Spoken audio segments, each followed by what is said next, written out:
Hello students, dictation 5 second बाद शुरू होगा।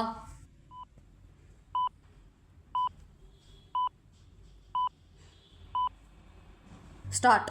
सुप्रीम कोर्ट ने दिल्ली एनसीआर में बढ़ते वायु प्रदूषण पर पंजाब और हरियाणा से पराली जलाने को लेकर की गई कार्रवाई संबंधी जो रिपोर्ट मांगी उससे कुछ हासिल होने की उम्मीद कम ही है। इसलिए कम है क्योंकि एक तो इन दोनों राज्यों में पराली करीब करीब जलाई जा चुकी है और दूसरे वायु प्रदूषण का एकमात्र कारण पराली दहन नहीं है। विभिन्न अध्ययन यह रेखांकित कर चुके हैं कि वायु प्रदूषण के कारणों में पराली दहन के अतिरिक्त वाहनों का उत्सर्जन और सड़कों एवं निर्माण स्थलों से उड़ने वाली धूल है।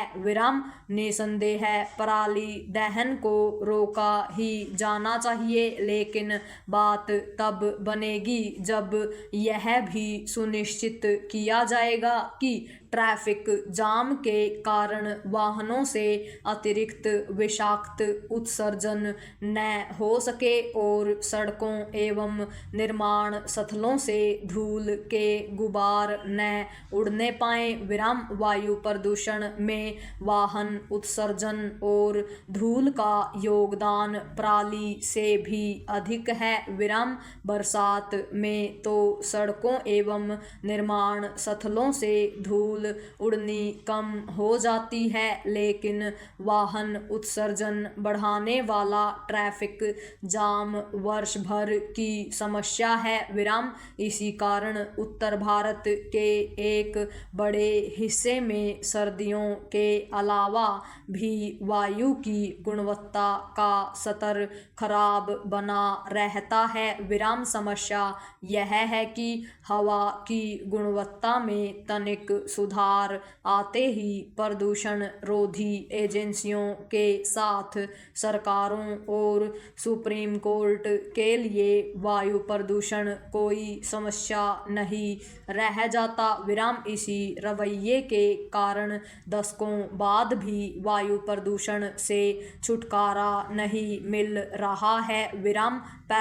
कम से कम सुप्रीम कोर्ट को तो यह समझना होगा कि वायु प्रदूषण से मुक्ति तब मिलेगी जब उससे निपटने के उपाय वर्ष भर किए जाएंगे और प्रदूषण बढ़ाने वाले सभी कारणों के निवारण पर जोर दिया जाएगा। सुप्रीम कोर्ट को दिल्ली एनसीआर के साथ शेष देश के पर्यावरण की भी चिंता करनी होगी।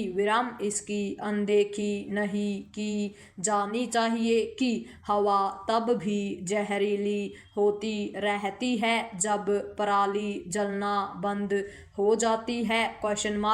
यह रवैया ठीक नहीं कि सर्दियों के आगमन पर पराली जलने की चिंता की जाए और दिवाली पर पटाखों के इस्तेमाल की।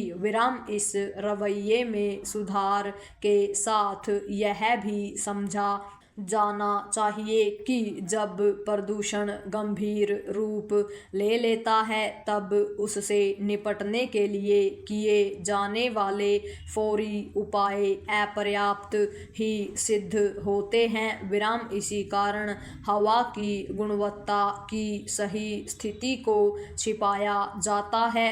उचित यह होगा कि सुप्रीम कोर्ट वायु प्रदूषण के लिए जिम्मेदार सभी कारणों के निवारण वाले उपायों पर ध्यान दें और सरकारों को इसके लिए बाध्य करें कि वे संबंधित एजेंसियों को जवाबदेह बनाएं।